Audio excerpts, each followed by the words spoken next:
ओम शांति। हमारे साथ ये आज बहुत ही खुशी की बात है, ज्ञान मानसरोवर चैनल पर ब्रह्मा कुमार जनेश्वर भाई जी बैठे हैं, जो कि पायलट के पद पर हैं और उन्होंने बहुत अच्छी अपनी सेवाएं उसमें काफ़ी वर्ष दी हैं। लेकिन एक कमाल, ये बाबा के बच्चे हैं।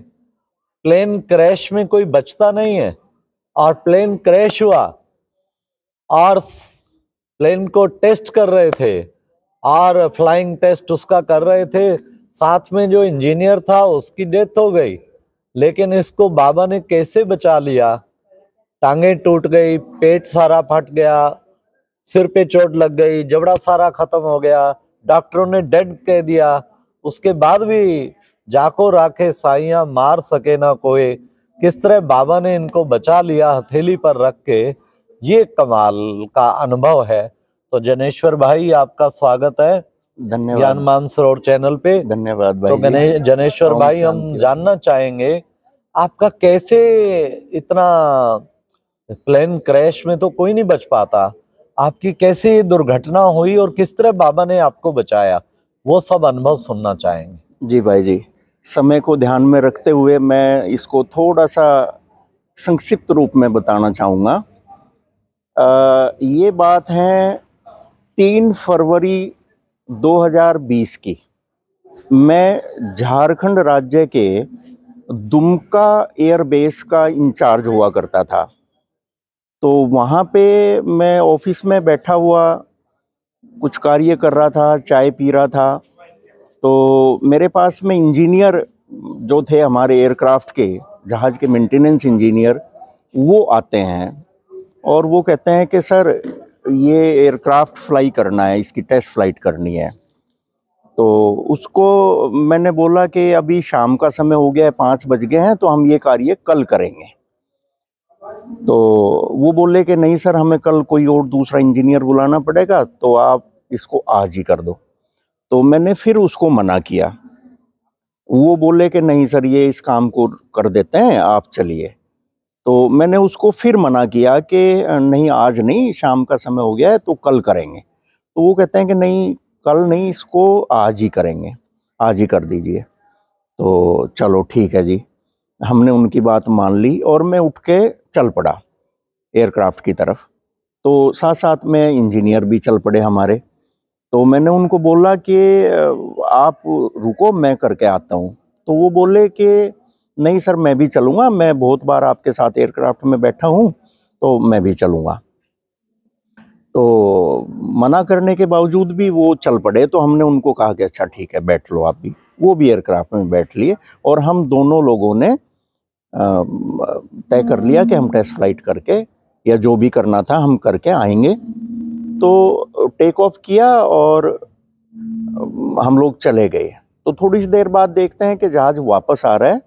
वापस आया तो जहाज़ वहाँ तक नहीं पहुँचा, रनवे तक, जहाँ जो लैंडिंग पॉइंट था वहाँ तक नहीं पहुँचा, और उससे पहले ही बाउंड्री वॉल से हिट होकर एयरक्राफ्ट क्रैश हो गया, जिसमें हम दोनों को स्टाफ ने जो हॉस्पिटल है गवर्नमेंट का, वहाँ पे शिफ्ट किया।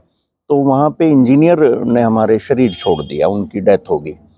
और मेरे को भी उन्होंने बोला कि ये भी इसी कंडीशन में है, तो आप जैसे चाहें तो देख लीजिए। तो मेरे एक फ्रेंड थे वहाँ पे, जानकार हैं मेरे, एडवोकेट थे वो। तो उन्होंने डिसाइड किया कि नहीं, इनको हम कहीं दूसरी जगह लेके चलते हैं। तो नियर बाई अपना दुर्गापुर हॉस्पिटल में पूछना चाहूंगा कि उन्होंने डेड कैसे घोषित कर दिया, क्योंकि क्या आपको नुकसान हुआ? उसमें मेरी दोनों फीमर्स टूटी हुई थी, टांगे, दोनों टांगे टूटी हुई थी।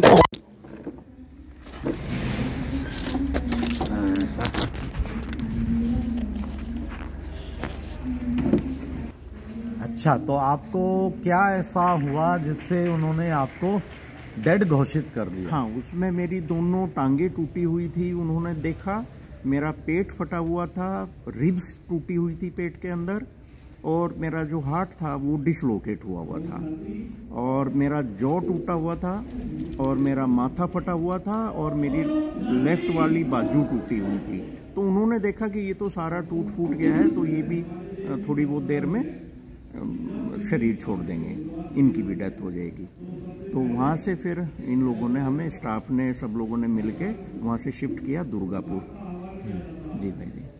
अच्छा, तो दुर्गापुर में फिर कैसे आगे? कैसे दुर्गापुर में उन लोगों ने करीब मेरे को 1 हफ्ता रखा और 1 हफ्ते के बाद में मुझे एयर एम्बुलेंस से उनको होप हो गई कि बच जाएंगे? होप होगी। वहाँ पे बहुत सारे ऑपरेशंस किए उन लोगों ने। अच्छा। हाँ जी, बहुत सारे ऑपरेशंस किए और 1 हफ्ता वहाँ पे रखा। उसके बाद में उन्होंने बोला कि आप इनको चाहो तो कहीं अच्छी जगह आप एम्स वगैरह में कहीं शिफ्ट कर सकते हो। तो घर के जितने भी लोग थे उन्होंने मिल के सबने एयर एम्बुलेंस के थ्रू और मुझे दिल्ली एम्स में ट्रॉमा सेंटर में लेके गए। जी। तो ट्रॉमा सेंटर में रखा, वहाँ पे उन्होंने करीब 40 दिन मेरे को जी। और इस बीच में फिर मैं होश में आ गया। मैं करीब 20-21 दिन करीब कोमा में रहा। तो उसका मेरे को बिल्कुल कुछ भी याद नहीं है जी। इवन ये जो है, ये जो मैंने आपको घटना सुनाई है, ये भी मेरे को याद नहीं है। उस दिन का मेरे को याद नहीं है। इससे पहला सब कुछ याद है मेरा। तो उस दिन का मेरे को याद नहीं है। ये मेरे स्टाफ ने बताया कि ऐसे ऐसे ये सब हुआ आपके साथ जी। तो फिर आप कितने दिन में बिल्कुल ठीक हो गए? जी, मैं करीब 1 साल के बाद, ये मान के चलें कि 3 फरवरी 2020 में एक्सीडेंट हुआ और मैं मार्च एंड में नेक्स्ट ईयर होली पे मैं गांव में गया, अपना जो मेरा लौकिक घर है शामली जिले में। तो मैं वहाँ पे खुद सेल्फ ड्राइव करके गया गाड़ी चला के। इस सब का श्रेय आप मैं तो यही बात मानता हूँ, जैसा मैंने सीखा है, ज्ञान में देखा है कि ये सब बाबा का कमाल है। सिर्फ बाबा का कमाल है कि जिस आदमी की दोनों टांगे टूट गई हों, पेट फट गया हो, जबड़ा टूट गया हो, माथा फट गया हो, हार्ट डिसलोकेट हो गया हो, बाजू टूट गई हो, कुछ भी नहीं बचा हो, और वो व्यक्ति ठीक 1 साल के बाद में सेल्फ ड्राइव करके और अपने गांव में जा रहा है।